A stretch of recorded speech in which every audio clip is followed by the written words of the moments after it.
In an age where video games are arguably becoming shittier by the year, and all-time classics can be bought online for the price of a Fortnite dance, I find myself becoming a real quality over quantity kind of guy.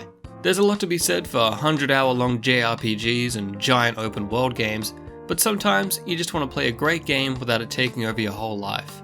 You want to sit down with a new game on a Friday afternoon, blast through it over the weekend, and be done with the whole thing before you head back to the mines on Monday.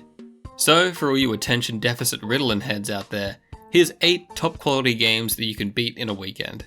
And just to make things a bit more interesting, I won't be including any first or third person shooters on this list. Not because I hate dude bros, far from it. But if I didn't draw a line around shooter campaigns, I think they'd easily take up most of this list.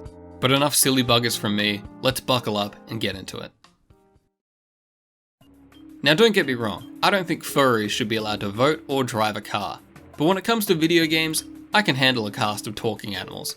Sly Cooper and the Thievius Raccoonus is a very charming action platformer with some light stealth mechanics as window dressing. Unlike its more free-roaming sequels, the first Sly Cooper game sits somewhere between Crash Bandicoot and Psychonauts in terms of its linearity. You'll be globetrotting all over the place with your boys Murray and Bentley, jumping and sneaking around some cool levels, getting a sweaty ass crack from the minigames, and fighting some very entertaining bosses to steal back your family's treasure. Blast it all! You've beaten me! While I am a big fan of those N64 Rare games, it's really nice to play a 3D platformer that doesn't bog itself down with collecting too much shiny crap. Though every level has a certain amount of bottles to collect, they never go overboard with it, and every safe you crack nets you some very handy abilities. The interruptions from your crew can occasionally be annoying, but the chemistry between Sly and Bentley reminds me a lot of another great hero-nerd duo, so it didn't bother me too much. It's all over before you know it, but Sly 1 is just such a densely packed game from start to finish that I feel like it would have been a detriment to stretch it out any longer. Unfortunately for us, there's not really a perfect way to play this game on modern hardware. There's the HD collection on PS3, but like most of those PS2 remasters, it's got its fair share of very annoying bugs and inaccuracies.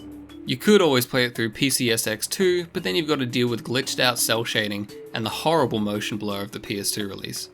For this video, I ended up playing the HD collection through RPCS3, which actually emulated that PS3 version with perfect performance and scaling. The HD port isn't great, but at the end of the day, I think it'll be the best experience for most people. Remember all those cutscenes with Raiden in Metal Gear Solid 4? He'd be doing some crazy shit with a sword in his mouth and half his limbs hanging off, and you'd think, boy, I wish I was playing that game instead of looking at an old man's butt cheeks. Well, all those dreams would eventually come true with Metal Gear Rising: Revengeance. The fact that this is the tutorial should tell you exactly what kind of game this is.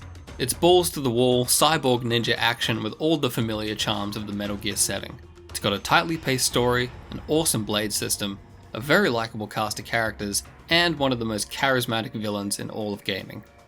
Played college ball, you know. At some cushy Ivy League school. Try University of Texas. Could have gone pro if I hadn't joined the Navy. I'm not one of those beltway pansies. I could break the president in two. The combat isn't as deep as something like Devil May Cry or Ninja Gaiden, but I think Metal Gear Rising can act as a nice entry point into that genre if you're new to action games. You get to do a good amount of crazy shit and fight some sweaty palm boss battles without the game kicking your ass too hard for not memorizing the right combos. And while Raiden may not have as many moves as Dante or Ryu, veteran fans of those hardcore action games are still going to find a lot to enjoy here. For as much hate and skepticism as it got before its release, Rising has gone on to become quite a beloved game. All that fuss about a new Metal Gear not being stealthy enough just seems so quaint and pointless now, doesn't it? Ah well. If you haven't played a Metal Gear game before, you should be fine jumping into this one. It's mostly its own self-contained story, but you will want to have a wiki at the ready just to provide context for certain story beats. You already know what this is. You play as this little guy, you roll a giant sticky ball around a Japanese cartoon world, and your dad has a cucumber down his pants. With a toy-like art style and a very fun and eclectic soundtrack, Katamari Damacy is one of those games that'll feel fresh and weird forever. Kids love it, young hipsters think it's cool, and it'll make Granddad think twice about who should have won the war. There's a great sense of progression and revenge to every play session. As your Katamari grows, the objects and creatures which previously knocked you around will eventually begin to run in fear from the size of your creation. A house cat which may have been giving you grief at the start of a level will soon find its little legs helplessly wiggling out the side of your Katamari, and let me tell you, that never gets old. Katamari can initially be very frustrating to pick up and play, thanks to an intentionally cumbersome control scheme that only adds to the madness. But once you've mastered the art of rolling, you get into a very zen mindset despite all the chaos unfolding around you. Gameplay wise, there really isn't much more to it than that, but considering the charm of its aesthetics and the fact that it doesn't outstay its welcome, I have no problem with a game that wears its simplicity on its sleeve. The original Katamari Damacy was a smash hit back in 2004, but not everyone still has their PS2 hooked up as the Crack House DVD player. That's where the very faithful remaster Katamari Reroll comes in. Both the PC and console versions are pretty much the same thing, so get it on whatever platform suits you best. I would love to see its sequel, We Love Katamari, get the same HD facelift one of these days. But in the meantime, it also seems to emulate quite well through PCSX too. Stanley Kubrick's vision of the year 2001 got a lot of things right, but even he couldn't have predicted this one very important historical event from September 2001. Luigi's Mansion on the GameCube.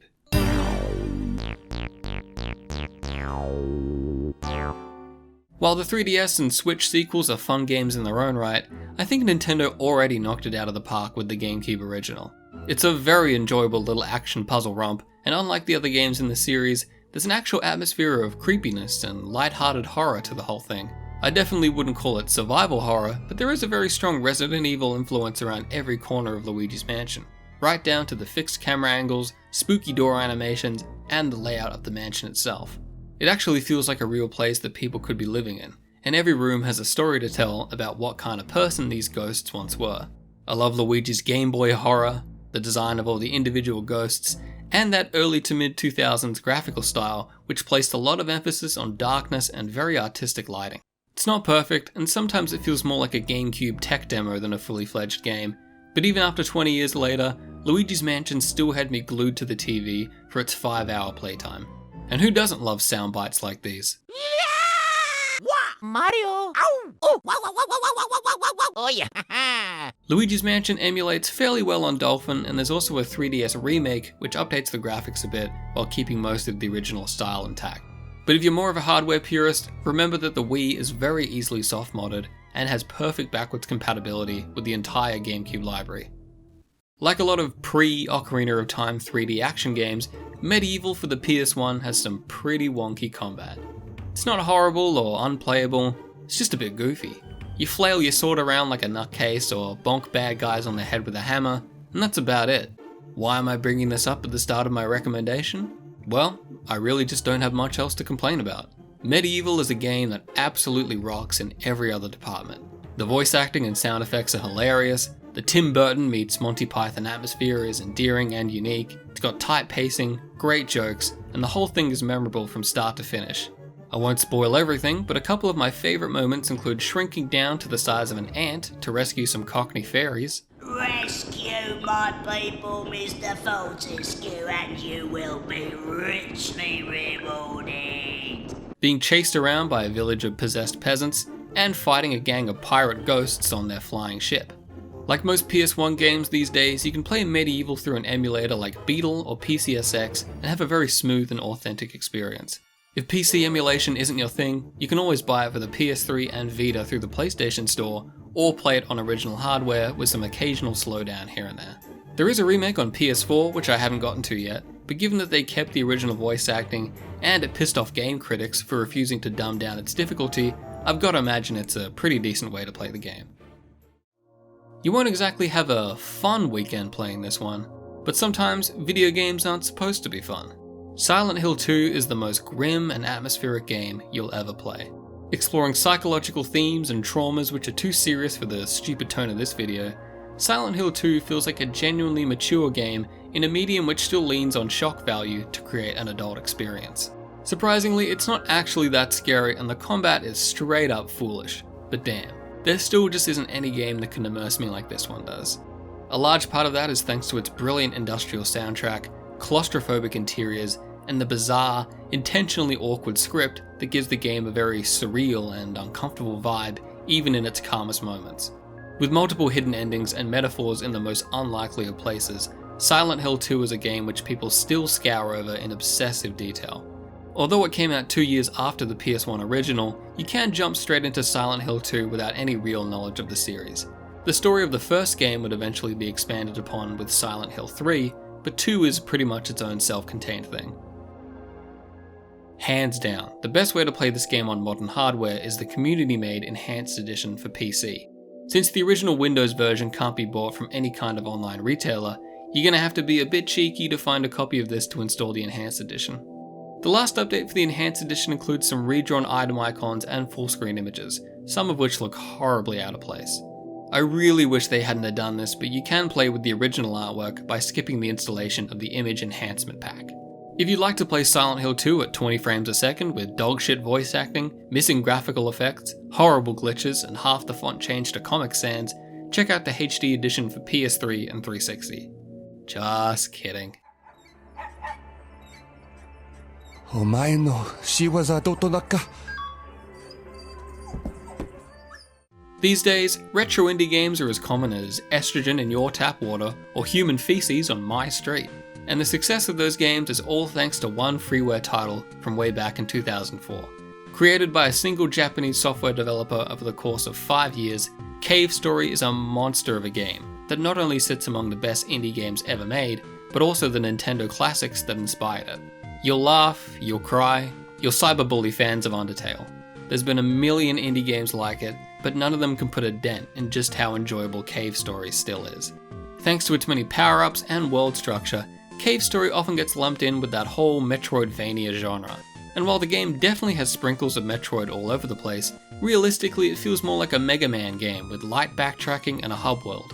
So while Cave Story may not be as open as the adventures of Samus and friends, its many mysteries, multiple endings, and collectibles give the game more than enough replayability. Since the initial PC release, Cave Story has been ported to about 1 billion different systems by both its fans and major studios. There's also a complete remake on the 3DS, but I mean, Jesus, just look at it. Cave Story Plus on Steam and Switch has some nice bonus modes and the option to play with higher resolution sprites and a remixed soundtrack. It's a decent little package, but $30 feels pretty steep for a game that's been free since 2004. All ports considered, I think you'll enjoy Cave Story best on whichever platform you feel most comfortable with. Dante's Inferno is the best God of War ripoff ever made. It's like going to Aldi and trying something like Fruity Rings or Hedonol and being blown away by the quality.